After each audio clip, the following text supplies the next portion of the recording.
Hi guys, and welcome back to my small engine repair channel. What I have here today is a Stihl MS250 chainsaw, and the owner says that it's not getting the proper oil to the bar and chain. The common problems that could be causing your chainsaw not to getting the proper oil to the bar and chain is a faulty oil pump, a plugged oil filter in the oil tank, or plugged oiler holes on the bar. I'm going to take the bar off and the chain, clean the bar very good and all inside here. Then I'll start up the chainsaw and see if oil is coming out the oiler hole. So start by removing the two nuts over here.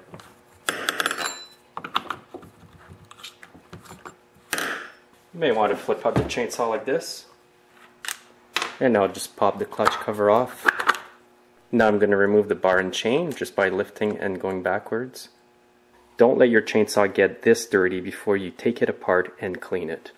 And I'll be using my compressor with a blowgun. Make sure you have safety glasses anytime you use this tool.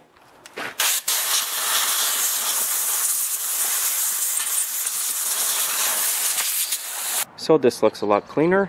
The oiler hole here is nice and clean. Now I'm going to start up the chainsaw, let it idle, and hope that oil comes out of here.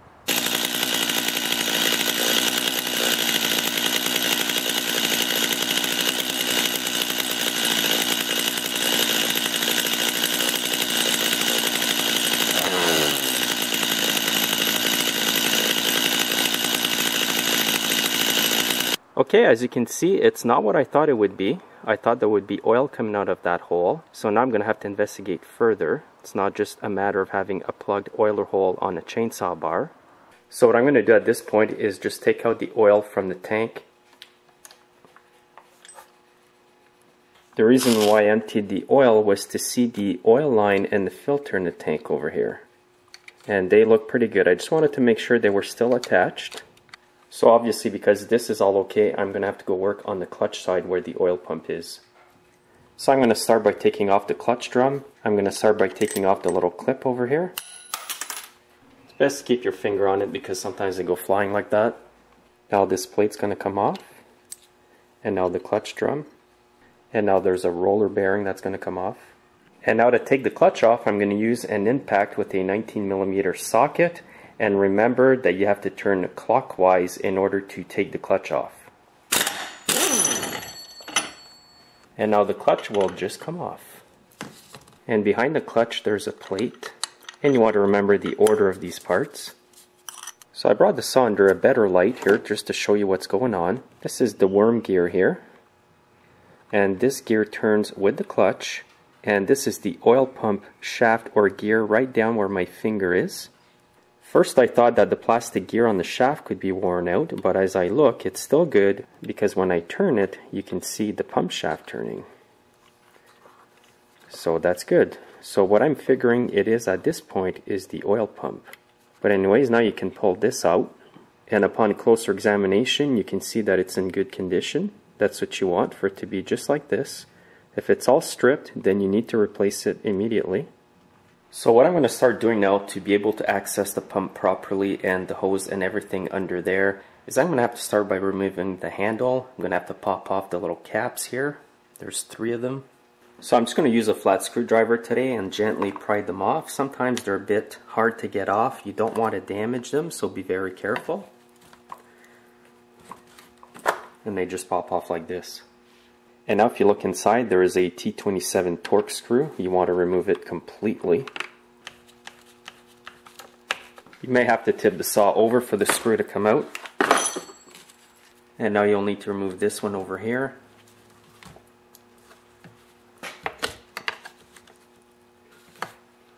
Now this little white plastic piece here will come off. And now just pop off the cap over here.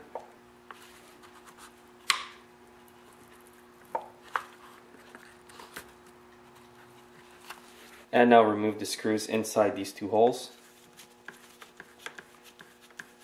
Now over here under where the handle is, there's 2 Torx screws here that need to be removed as well.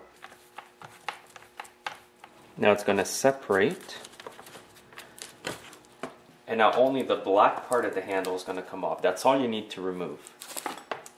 And this is so we can access the oil pump behind here and the oil tube that goes in the reservoir over here. So now you want to remove the T27 Torx screw over here. This is a connector that connects the oil tube from the oil tank to the oil pump. Now be careful when you remove this part. Just have to be extra cautious because it's made of plastic. Just pull it up. And now you can pull it up this way. Make sure you have no cracks on this part. If this part is cracked, your chainsaw could be leaking oil all the time. Another reason why people may have a lot of oil leaking out of their chainsaw all the time is this little O-ring here may need to be replaced. You can buy just the O-ring separately. Now what I'm going to do is remove the oil line from the fuel tank. It's right over here. So I'm just going to go in gently and grab it with some pliers. And I'm not putting much force on it. Then just bring it on up.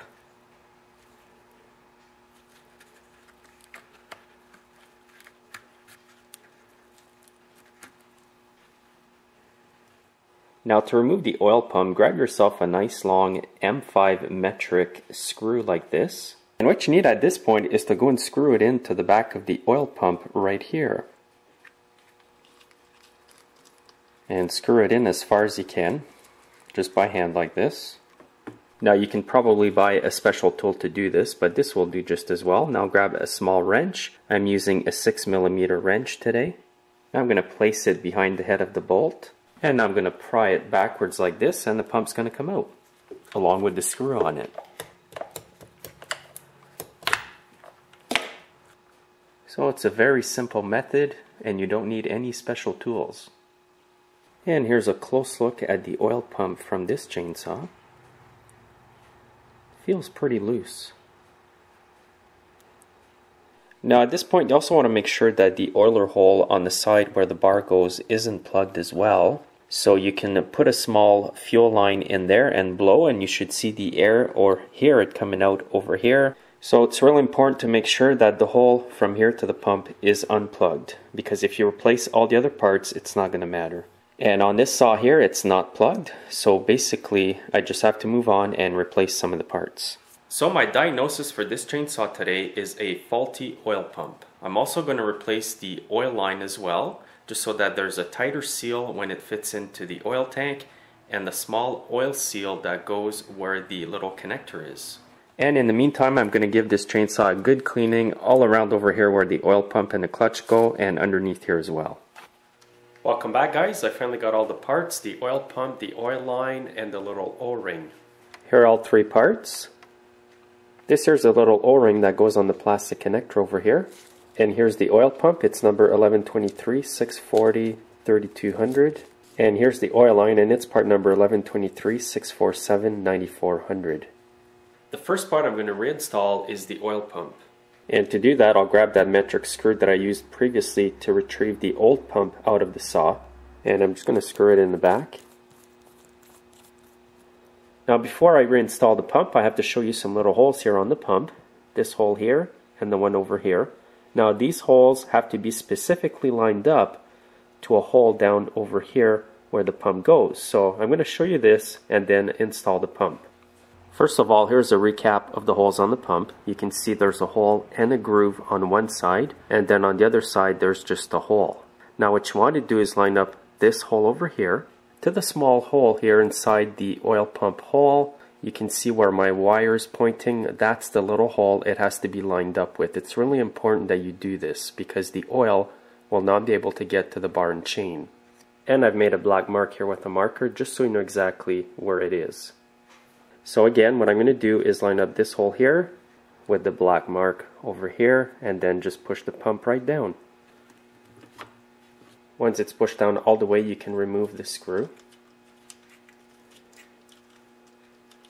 And this is how far the pump's going to go in once it's installed properly. Now the next thing I'm going to do is remove the oil filter from the old oil line. And I'm going to reinstall it on the new line. And now what you want to do is insert the oil filter and the oil line down in the hole that goes in the oil tank.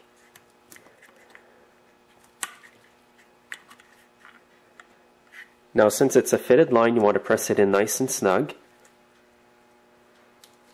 Don't use a screwdriver or anything else like that because you could easily puncture the line. Just use your fingers. And you want it to be nice and flush like this on the saw. Now the next thing I'm going to do is remove the small O-ring from the connector over here. And just use a small pick and remove the O-ring.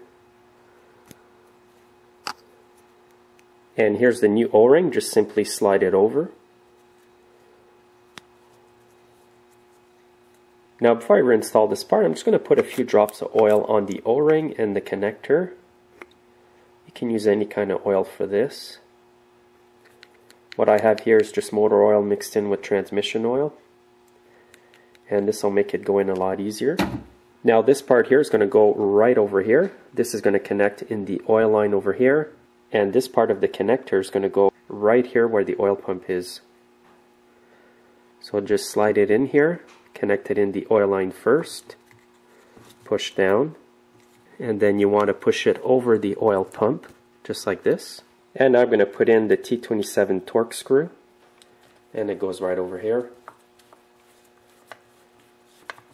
Now you don't need to put this screw on too tight, just use common sense. And just tighten it up just a little bit, not much, and that'll do. Now I'm going to continue on to the installation of the parts over here, and the next part to install is the oiler worm gear. And I'm just going to put a bit of lithium grease inside here. You don't need much. Then just insert it over the shaft. And once it's on the shaft and you turn it, you should see the oil pump gear here turn. If it doesn't turn, you may need to replace the worm gear. In this case it turned, so I'm just going to leave it. It's still good. Now this is the next part to install back on. And now the clutch is the next part to install. Make sure all the springs are in good condition and not broken. Now this is a left-hand thread, meaning that you have to turn left to tighten it, which is the opposite of what you usually have to do. So at this point, if I go to tighten up the clutch, the whole motor is going to turn. So what you can do is use a piston stop or use a nylon rope inside the cylinder to just stop the engine while you're tightening it up. So what I'm going to use today is a steel piston stop. It's made of plastic. I don't like using the metal ones because I've seen people damage their pistons. Here's the part number in case you want to get one. So basically I'm just going to insert this in the cylinder just like this, and I'm just going to hold it. And now I'm going to tighten up the clutch. You want to jam up the engine with the piston stop here, that's the idea, and then you're able to tighten up the clutch.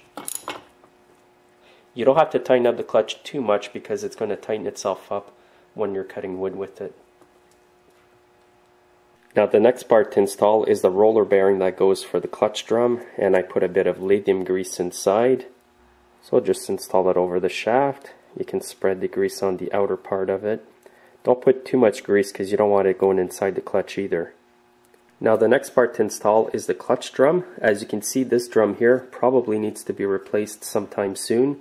I did order a new one, but for today I'm going to put it on just to try out the saw to see if the oiler is working. A very important thing you have to notice on the clutch drum before you install it is the notch over here. Because when you reinstall the clutch drum, you want to line up the notch here to the pin down here. That's the pin right down here that the oiler worm gear is attached to. So when the clutch drum meets this part and you're running the saw, it actually makes the oiler worm gear turn. So I'm just going to turn it here so I can see it, and now I'm just going to put it on and line it all up.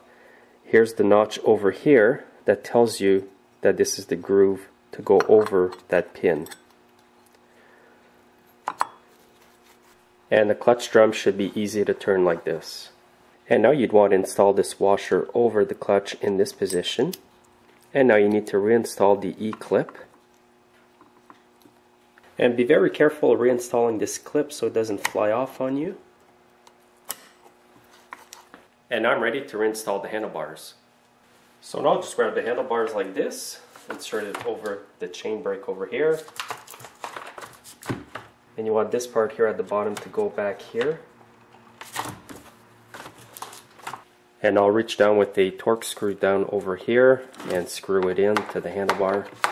And I moved the saw so you could see better what it is that I'm screwing in. And it's this part here of the handlebar. There's a small hole down over here for the screw to go into. Now the back of the saw, I'm going to line up the black part here with the orange part of the handlebar and install the 2 Torx screws here.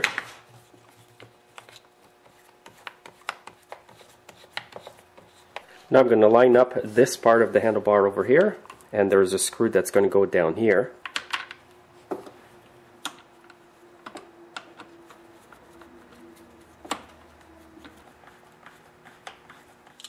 And there's also a Torx screw that goes down here.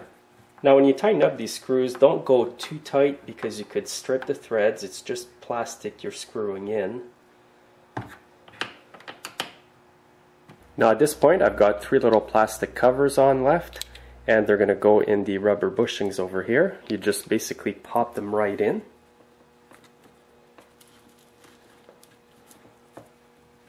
If you find them really hard to push in, you can put a bit of dish soap on them. That'll make them really easy to push in. I don't use oil because over time it can deteriorate the rubber. And the last one goes on top here. And now this plastic part here goes right above the cover here. As you can see, the holes will line up right in here. And I almost forgot, there's another Torx screw that goes right here on the handlebar. Now it's time to add some bar oil to the saw. Now on most chainsaws you can just let them idle and the oil is going to come out of here, but because of the setup on the Stihl chainsaws, the clutch drum actually has to be turning to turn the worm gear. It's not good to speed up your chainsaw to get the clutch turning without the bar and chain.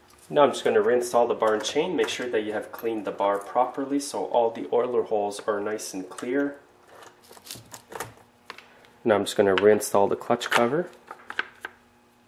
And now before doing the final tightening, just pull the bar up and then tighten up the nuts. Now I'm just going to start up the saw, let it run, make the chain spin a bit, and I'm hoping to see oil come onto the chain.